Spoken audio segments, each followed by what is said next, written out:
प्रीति अपनी सास रेखा के साथ बैठकर चाय पी रही थी। तभी अनुज नाम का लड़का आता है और प्रीति को देखकर कहता है, ओए मोटी, तू तो पतली हो गई। अनुज, तो यहाँ कितने दिनों बाद मिल रहा है, कैसा है तू, कब आया? आने से पहले तूने मुझे कुछ बताया क्यों नहीं? अरे अरे बस भी कर, एक ही बार में कितने सवाल करेगी। चल कोई बात नहीं, सवाल कर लिया है तो मैं जवाब दे ही देता हूँ। मैं बहुत ठीक हूँ। हाँ, बहुत दिनों बाद मिल रहा है, शायद तेरी शादी के बाद ही। मैं यहाँ आज ही आया हूँ, तुझे इसलिए नहीं बताया क्योंकि अगर बता देता तो तेरा ये रिएक्शन देखने को कहाँ मिलता। अच्छा किया तू आ गया, शादी क्या हुई, सब कुछ बदल गया। अब तो दूसरे शहर में रहती हूँ, जब मायके जाती हूँ तभी मिल पाती हूँ सबसे। तभी तो मैं यहाँ तुझसे मिलने आ गया। तू यहाँ मुझसे मिलने आया है? वैसे आया तो मैं यहाँ अपने काम से ही हूँ, लेकिन अब जब तक मैं यहाँ रहूँगा तेरे घर ही रहूँगा। तुझे कोई दिक्कत तो नहीं है ना मेरे यहाँ रुकने से? नहीं यार, मुझे कैसे दिक्कत होगी, मैं तो बल्कि बहुत खुश हूँ कि तू अब कुछ दिन यहाँ मेरे साथ रहेगा। बहू, मैं भी यहाँ पर हूँ, दिखाई नहीं दे रहा है क्या? और कौन है ये? माँ जी, ये मेरे मायके का घर है ना, वहीं पड़ोस में रहता था। हम दोनों बचपन के दोस्त हैं। इतने दिनों बाद मिली हूँ तो मैं तो भूल ही गई सब कुछ। अच्छा, तो ये तेरे मायके का दोस्त है? जी माँ जी। वैसे माँ जी, आपको तो कोई परेशानी नहीं है ना अगर अनुज यहाँ कुछ दिन रहे? वैसे दीपक अनुज के बारे में जानते हैं और बात भी करते रहते हैं ये दोनों आपस में। अरे नहीं नहीं बहू, भला मुझे क्यों दिक्कत होगी, और जब तेरे पति को सब पता ही है तो मैं क्यों ही कुछ बोलूं। अच्छा बहू, तेरे मायके का दोस्त तो कब से यहाँ आया हुआ है? तुझे अपने दोस्त को चाय पानी नहीं पिलाना क्या, या फिर बस बातों से ही पेट भरेगी?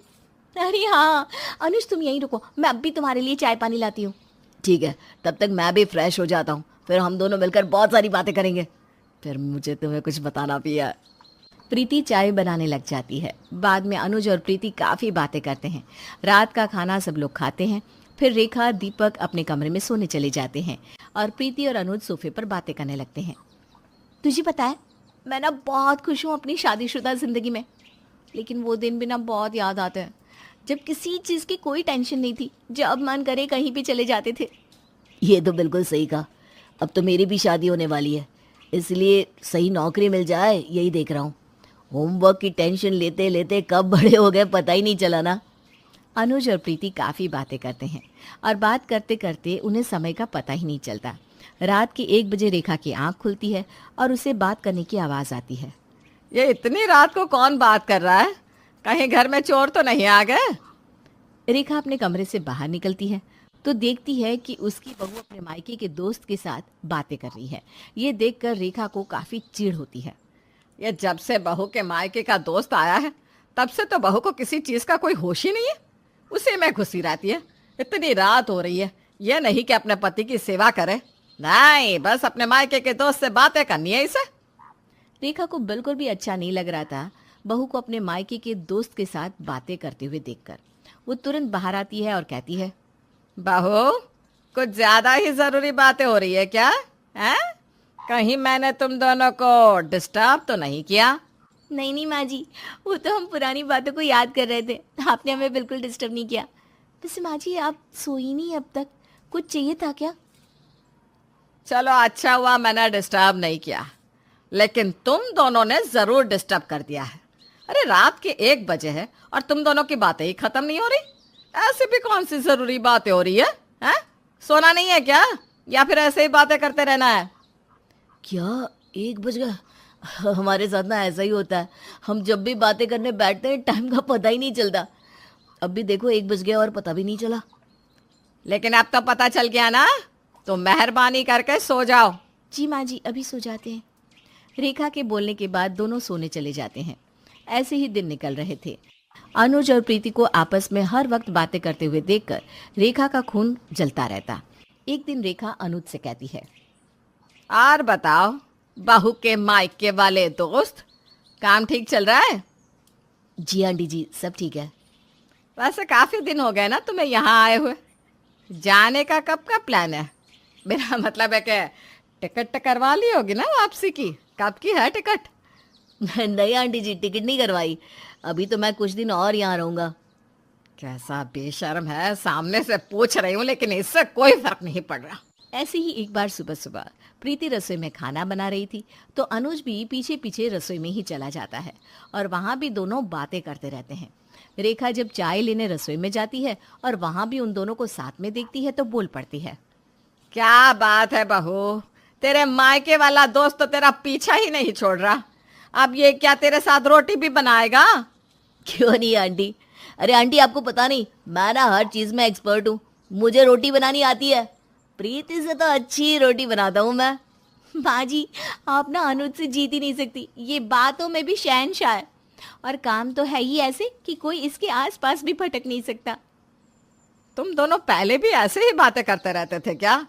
माँ जी, पहले तो इससे भी ज्यादा बातें करते रहते थे। मेरी माँ तो खुद हम दोनों से परेशान थी। कितनी गहरी दोस्ती है हमारी। प्रीति की बातें सुनकर तो रेखा गुस्से से तिल मिलाती हुई अपने बेटे के पास जाती है। बेटा, तुझे बहू के मायके वाला दोस्त कैसा लगता है? मेरा मतलब है कुछ ज्यादा ही बहू से बात नहीं कर रहा? अरे समझ रही हूँ कि बचपन का दोस्त है, लेकिन और कोई काम नहीं है क्या इसके पास? सही है माँ अनुज, मैं मिल चुका हूँ उससे। अब उसका यहाँ काम है तो काम तो करेगा ही ना। अच्छा, काम से आया है, लेकिन मुझे तो लगता नहीं कि कोई काम करता है। वो तो बस बहू के साथ ही हर वक्त बात करता रहता है। काम करने की फुर्सत कहाँ है उसे? माँ, वर्क फ्रॉम होम भी तो होता है ना। अनुज वर्क फ्रॉम होम कर रहा होगा। देख बेटा, तुम मुझे गलत मत समझियो, लेकिन मुझे बहू का मायके वाला दोस्त कुछ ठीक नहीं लगता। अरे हर वक्त बहू से बातें करता रहता है, बहू के पीछे पीछे लगा रहता है। अब तू ही बता, बहू कमारी तो है नहीं, शादीशुदा है, ये सब अच्छा लगता है क्या? आप भी ना कुछ ज़्यादा ही सोच रही हैं। ऐसा कुछ नहीं है। मुझे प्रीति पर पूरा भरोसा है और मैं अनुज को भी अच्छे से जानता हूँ, इसलिए मुझे तो इन सब में कोई दिक्कत नहीं लगती। दीपक इतना बोलकर अपने ऑफिस चला जाता है। मेरे बेटे को तो ना कुछ दिखाई दे रहा है और ना ही कोई फर्क पड़ रहा है। अब मुझे ही कुछ करना होगा। बहू के मायके वाले दोस्त, अब देख तू। रेखा तुरंत अपनी सहेली के घर जाती है और उसकी बेटी जूही को अपने घर ले आती है, जिसकी शादी नहीं हुई थी। अरे माँ जी, ये कौन है? अरे बहू, ये मेरी सहेली की बेटी है। वो क्या है ना, मेरी सहेली कुछ दिन के लिए गांव गई है तो मैं जूही को अपने घर ले आई। बहुत अच्छा किया। इतनी सुंदर लड़की को अकेली छोड़ना भी नहीं चाहिए घर में। अनुज, क्या बोल रहे हो तुम? अरे मेरा मतलब है, अकेले रहना अच्छा नहीं लगता ना। प्रीति, जाओ ना, जूही के लिए कुछ खाने को लेकर आओ ना। तब तक मैं जूही को कंपनी देता हूँ। अनुज, क्या है ये? लड़की देखी नहीं कि नीयत फिसली। तुम इस लड़की के लिए अपनी बेस्ट फ्रेंड से काम करवाओगे, मुझे इग्नोर करोगे? तुम भूल रहे हो क्या? तुम इतनी दूर मेरे शहर मुझसे बात करने आए हो। क्या यार प्रीति, कितनी प्यारी लड़की है जूही, और तो और सिंगल भी है। तुम अब अपनी टांग मत अड़ाओ ना यार। वैसे काफी अच्छी दिखती हो। आप भी काफी अच्छी लगती हो। मेरा नाम अनुज है, पूना में रहता हूँ। ये मेरी बचपन की दोस्त है प्रीति। अच्छा, मैं भी सोच रही थी कि कभी पूना जाऊं, लेकिन माँ जाने ही नहीं देती। बोलती है वो अनजान शहर है, वहाँ अकेले नहीं जाना चाहिए मुझे। अरे अनजान कैसे, मैं हूं ना। आप जब मन हो तब आओ, मैं घुमाऊंगा अपने शहर में आपको। मेरी बहन और माँ के साथ रहता हूँ मैं। कहो तो माँ से भी मिलवा दूंगा। माँ से मिलाने की इतनी भी क्या जल्दी है, पहले आपसे दोस्ती तो हो जाए। जी जी बिल्कुल, आपसे तो कौन ही पागल दोस्ती करना नहीं चाहेगा।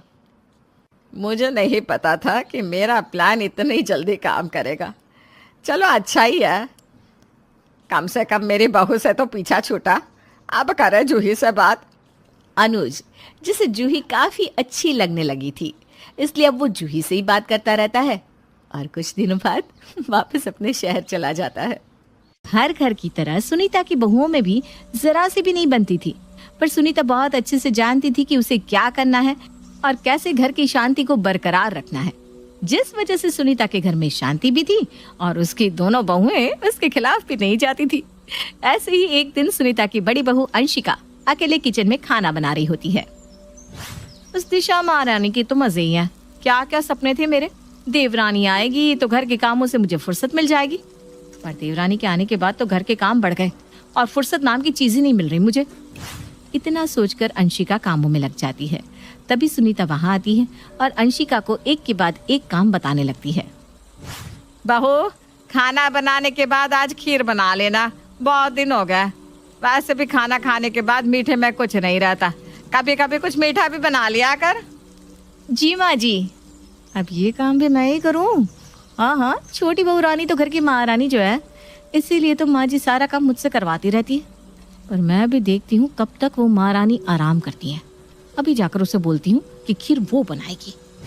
अंशिका अपनी सास के सामने हाथ तो कर देती है, पर खीर का नाम सुनकर अंशिका का गुस्सा 7वें आसमान पर पहुंच जाता है और सुनीता के वहां से जाते ही अंशिका भी वहां से गुस्से में दिल मिलाती हुई अपनी देवरानी के कमरे में जाती है, जहां वो देख रही है कि उसकी देवरानी तो फोन पर बात कर रही है। हाँ हाँ, क्यों नहीं। वैसे भी ना काफी दिन हो गए हैं ससुराल में। कुछ दिनों के लिए अपने मायके आ जाने से मायके वालों के साथ हम बहुओं को भी अच्छा लगता है। वैसे भी जब से शादी हुई है ना, मानो जैसे मायका तो छूट ही गया है। ओहो, महारानी फोन पर अपने मायके वालों से बात कर रही है, तब महारानी मायके जाने का प्लान बना रही है।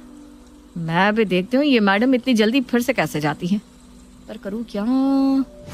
अंशिका दिशा की बिना पूरी बात सुने ही वहां से चली जाती है और रात को अपने पति से इस बारे में बात करती है। देख रहे हो राहुल, तुम्हारी माँ दोनों बहू में कितना फर्क करी है। अरे आप क्या फर्क कर दिया माँ ने तुम दोनों बहुओं के बीच में, जो तुम फिर से माँ की शिकायत मुझसे लेकर बैठ गए। देखो राहुल, तुम्हें बुरा लगेगा पर तुम्हारी माँ फर्क तो करती है। तभी तो छोटी बहू को हर दूसरे तीसरे दिन मायके जाने देती है और घर का कोई काम भी नहीं करने देती। और वो दिशा मैडम अभी पिछले महीने ही मायके से होकर आई है और आज फिर अपने मायके वालों से बात कर रही थी, मैं मायके आ रही हूँ। अरे तो क्या हो गया, उसके मायके वाले उसे याद करते हैं इसीलिए क्या रही होगी। तुम कहना क्या चाहते हो कि मेरे मायके वाले मुझे याद नहीं करते? मेरा मन नहीं करता कि मैं अपने मायके जाऊं। अरे अरे, मैं तो बस मजाक कर रहा था। अगर ऐसी बात है तो तुम भी चली जाओ अपने मायके, ऐसे नाराज क्यों हो रही हो। और वैसे भी माँ कौन सा तुम्हें मायके जाने से मना करेगी, तुम्हें मायके गए हुए वैसे काफी दिन हो गया। चलो, किसी को तो मेरा दुख नजर आया इस घर में, वरना मुझे तो लगा था तुम माँ बेटे एक जैसे हो। अरे क्या अंशिका, तुम भी ना छोटी छोटी बात पर नाराज हो जाती हो। मैं तुम्हारा पति हूँ और हमेशा तुम्हारी ही साइड रहूंगा। भला मुझे क्यों नहीं दिखेगा तुम्हारा दुख। चलो अब जल्दी से ना खाना लगा दो, बहुत भूख लगी है। खाना मैंने बना दिया है, पर खिलाएगी वो महारानी आप सबको। वैसे भी मेरे सर में दर्द है, मैं आज बाहर नहीं जाने वाली। कोई पूछे तो कह देना मेरी तबीयत ठीक नहीं है। जैसा आप कहो मैडम। अंशिका रात के काम से बचने के लिए बहाने बना देती है और दिशा सभी घर वालों को खाना खिलाती है। रात के सारे बर्तन भी धोती है और सो जाती है। अब अगली सुबह दिशा अपनी सास से बात करती उससे पहले ही अंशिका के दिमाग में एक प्लान आता है। राहुल जी ने तो मेरा साथ दिया और कहा कि मैं मायके चली जाऊं, पर अगर हम दोनों मायके चले गए तो माँ जी का ख्याल कौन रखेगा, और कहीं ऐसा ना हो कि माँ जी मेरे ही मायके जाने पे रोक लगा दे। एक काम करती हूँ, मौसी जी को फोन करती हूँ, अब मौसी जी मेरे काम आएंगी। अब क्या था, अब बिना कोई देरी करे अंशिका अपनी मौसी सास को फोन करती है और उनसे कहती है, मौसी जी कैसी हैं आप? अरे अंशिका बहू, मैं तो बिल्कुल ठीक हूँ, पर आज तूने मुझे कैसे याद कर लिया? अरे आप है ही इतनी अच्छी तो आप तो याद आएंगी ही। और आपको क्या पता, कुछ दिन से ना माँ जी का जरा भी मन नहीं लग रहा है, आपको बहुत याद कर रही है। पर आपको देखकर लगता है कि आपको माँ जी की जरा भी याद नहीं आती। हाय हाय बहू, ऐसा क्यों कह रही है तू? तो जानती है ना मैं अपनी जीजी से कितना प्यार करती हूँ। अगर इतना ही प्यार है माँ जी से तो आप उनसे बात क्यों नहीं करती, मिलने क्यों नहीं आ रही? कितना समय हो गया आपको आए हुए यहाँ, आप देवर जी की शादी में ही आई थी। पता है कल आपको माँ जी कितना याद कर रही थी। अगर कुछ दिनों के लिए आप यहाँ आ जाती तो बहुत अच्छा होता। क्या करूँ अंशिका बहू, घर के कामों से फुर्सत नहीं मिलती। मेरी बहू नहीं है ना, तो मुझे अकेले ही सब देखना पड़ता है। पर मेरी जीजी मुझे इतना याद कर रही थी, मैं नहीं जानती थी। अब मैं ना कल ही आ रही हूँ, बता देना जीजी को। जी मौसी जी क्या नहीं, पर मौसी जी आप ना माँ जी को मत बताना कि मैंने आपको बताया था कि माँ जी आपको याद कर रही है। आप उन्हें सरप्राइज देना। हाँ बहू, मैं किसी को नहीं बताऊंगी इस बारे में, तू बेफिक्र रह। अब आएगा मजा। अब मुझसे पहले दिशा माँ जी से मायके जाने की बात करे, मैं जाकर माँ जी से कह देती हूँ कि कल मौसी सास आ रही है, और मौसी सास आए और कोई मायके चली जाए, ऐसा तो हो ही नहीं सकता।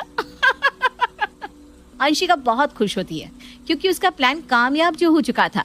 अंशिका जल्दी से अपनी सास के पास जाती है और उसे मौसी सास के घर आने की खुशखबरी देती है।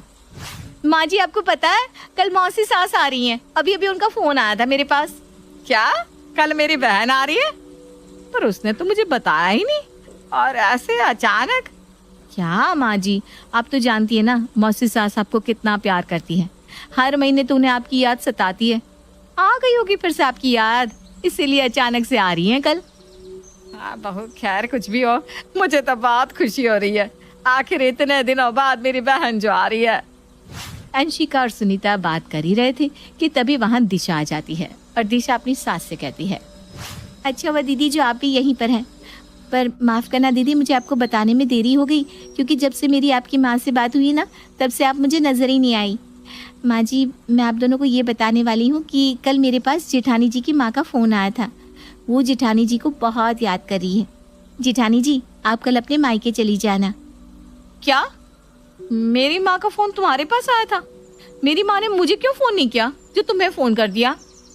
वो दरअसल दीदी कल रात को पहले आपकी माँ ने आपको ही फ़ोन किया था, पर आपका फ़ोन बंद आ रहा था। उसके बाद उन्होंने मुझे फ़ोन किया।